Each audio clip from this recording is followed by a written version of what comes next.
اور ضرورت زندگی انسان کے لیے مقصد زندگی بن جاتی ہے، اور جو مقصد زندگی ہوتا ہے وہ ذہن سے ہی نکل جاتا ہے، بھول جاتا ہے، یاد ہی نہیں ہوتا کہ مقصد زندگی کیا ہے۔ یہ آج کے دور کا ایک اور بڑا فتنہ ہے، مادیت کے اس دور میں یہی بڑا فتنہ ہے۔ اسی لیے قومیں نعرہ لگاتی ہیں تو روٹی کپڑا اور مکان کا، کہ ہمیں روٹی کپڑا چاہیے، مکان چاہیے۔ بھئی آپ کو ایمان بھی چاہیے، وہ یاد ہی نہیں ہوتا، ایمان کا تذکرہ ہی نہیں ہوتا کہیں، ایمان بھی چاہیے یا نہیں چاہیے، بس روٹی کپڑا مکان۔ اور اچھا حاکم وہ سمجھا جاتا ہے جو قوم کے لوگوں کو روٹی کپڑا اور مکان پہنچا دے، پرووائڈ کر دے۔ تو مطلب یہ کہ ضرورتیں مقصد بن جاتی ہیں، اور جو مقصد ہوتا ہے وہ ذہنوں سے ہی نکل جاتا ہے، بھول جاتا ہے انسان مقصد کو۔ آج ہماری زندگی کا مقصد بنا ہوا ہے اچھی طرح زندگی گزارنا، سہولت کی زندگی گزارنا۔ بھائی یہ ضرورت ہے، یہ مقصد زندگی نہیں ہے، یہیں پہ ہم غلطی کھا رہے ہیں۔ صحابہ کرام کی جو تربیت کی تھی نبی علیہ الصلوۃ والسلام نے، تو ان کو سمجھایا تھا کہ دنیا کی ضرورتوں میں اونچ نیچ ہو سکتی ہے، اپنے مقصد کو نہ بھولنا۔ لہذا صحابہ کرام خشک روٹی کھا کے گزارا کر لیتے تھے،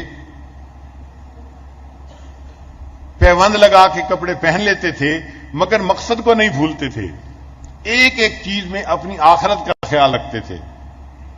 حضرت عمر رضی اللہ عنہ اپنے دور خلافت میں رات کے وقت چراغ جلا کر کوئی کام کر رہے ہیں، حضرت علی رضی اللہ عنہ ملنے کے لیے آئے، عمر رضی اللہ عنہ نے اندر بلا لیا، پوچھا بھائی علی کیسے آنا ہوا، کوئی سرکاری کام ہے یا کوئی ذاتی کام ہے؟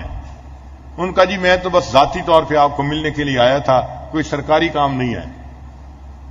حضرت عمر رضی اللہ عنہ نے چراغ کو پھونک مار کے بجھا دیا، گھر میں اندھیرا ہو گیا۔ حضرت عمر بھی حیران ہے، اندھیرے میں بیٹھے ہیں، ایک دوسرے کا چہرہ ہی نہیں دیکھ سکتے۔ تو حضرت علی رضی اللہ عنہ نے پوچھا بھائی عمر، مہمان کے آنے پہ چراغ جلایا کرتے ہیں، چراغ بجھایا تو نہیں کرتے؟ تو عمر رضی اللہ عنہ نے جواب دیا علی بھائی آپ نے ٹھیک کہا کہ مہمان کے آنے پہ چراغ جلاتے ہیں، بجھاتے نہیں ہیں، مگر میں نے اس لیے بجھا دیا کہ مجھے اور آپ کو یہ زیب نہیں دیتا ہم ذاتی گفتگو کرتے رہیں اور بیت المال کے پیسے کا تیل جلتا رہے۔ اتنا آخرت کا خیال تھا کہ چھوٹی چھوٹی چیزوں میں بھی اسی طرح دھیان دیتا تھا کہ آخرت خراب نہیں ہونی چاہیے۔ تو چراغ بجھا دیا کہ بیت المال کے پیسے کا تیل فضول نہیں جلنا چاہیے، ہم اگر ذاتی گفتگو کر رہے ہیں تو اس میں بیت المال کے پیسے کا تیل استعمال نہیں کر سکتے۔ یہ کس لیے تقوی زندگیوں میں تھا کہ وہ آخرت کو مقصد بنا چکے تھے اور دنیا کی ضرورتیں ان کی نظر میں کم اہم ہو گئی تھیں۔ آج کی ابتلا یہ ہے کہ دنیا کی ضرورتیں اہمیت حاصل کر گئی ہیں۔ جتنا روٹی کو آج اہمیت حاصل ہے، انسان کی پوری تاریخ میں کبھی روٹی کو اتنی اہمیت حاصل نہیں تھی، اور آج ہم خوب پیٹ بھر کے کھاتے ہیں اور اس کے باوجود اللہ تعالیٰ کی ناشکریاں کرتے ہیں۔ حق تو یہ تھا جس کا کھائیے اس کے گیت گائیے، جس کا کھائیے اس کے گیت گائیے۔ کھاتے اللہ کا دیا ہوئے ہیں اور شکوے بھی اسی کے کرتے ہیں۔ آج بتائیں بھوکا رہنے کی بیماریاں زیادہ ہیں یا پیٹ بھر کر کھانے کی بیماریاں زیادہ ہیں؟ یہ جو ہائی کولیسٹرول ہے یہ زیادہ مرغن غذائیں کھانے کی وجہ سے ہوتا ہے، بلڈ پریشر ہے زیادہ نمکین چیزیں کھانے سے ہوتا ہے، ڈائبٹیز ہے زیادہ میٹھی چیزیں کھانے سے ہوتا ہے۔ تو آج کل کی بیماریاں کیا ہیں؟ زیادہ کھانے کی وجہ سے بیماری ہیں، آج کم کھانے کی بیماریاں نہیں ہیں۔ تو اس کا مطلب یہ کہ آج ہر بندہ اپنی من مرضی کا کھانا کھا رہا ہے۔ اللہ تعالیٰ نے اپنی نعمتیں اتنی ہم پر آسان کر دی ہیں، اسی لیے بیوی خاوند سے روز پوچھتی ہے آج میں کیا پکاؤں۔ خاوند دفتر جا رہا ہوتا ہے نا تو بیوی پوچھتی ہے آج میں گھر میں کیا پکاؤں، یعنی چوائس ہے، آپ کہیں تو گوشت بھی پک سکتا ہے، آپ کہیں تو پلاؤ بھی پک سکتا ہے، آپ کہیں تو سبزی بھی پک سکتی ہے، جو آپ چاہیں گے میں وہ پکاؤں گی۔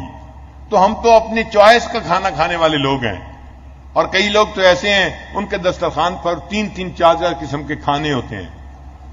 اب ایک سالن اور روٹی بندے کا پیٹ بھرنے کے لیے کافی ہے، ضرورت پوری ہو جاتی ہے، لیکن کئی سالنوں تاکہ من پسند کا کھانا انسان کھائے. تو ہم ضرورت پوری نہیں کر رہے, ہم تو اپنی خواہشات پوری کرنے میں لگے ہوئے ہیں. آج دعوت دیتے ہیں, 7 کورس میل کی عادت پڑ گئی ہے. 7 کورس میل کیا ہوتا ہے؟ پہلے سوپ لایا جاتا ہے, پھر ان کے بعد ان کے لیے کوئی اور ایپیٹائزر لایا جاتا ہے, پھر اخیر پہ کھانا لاتے ہیں, پھر کھانے کے بعد پھر چائے ہوتی ہے. ٹوٹل ملا کے یہ 7 چیزیں بن جاتی ہیں.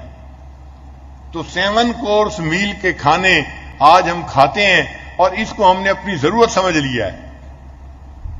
بھئی ضرورت تو پیٹ بھرنا تھا, پیٹ تو خشک روٹی سے بھی بھر جاتا ہے. دیکھنا یہ تھا حلال ہے یا حرام ہے, وہ تو ذہن سے ہی نکل گیا. حرام حلال ذہن میں ہی نہیں ہوتا, بس ہم نے اچھا کھانا کھانا ہے, پیسہ ہمیں جہاں سے مل جائے. یہی وبال ہے اور یہی آج کے دور کا فتنہ ہے کہ انسان ضرورت کو مقصد بنا چکا اور اپنے مقصد کو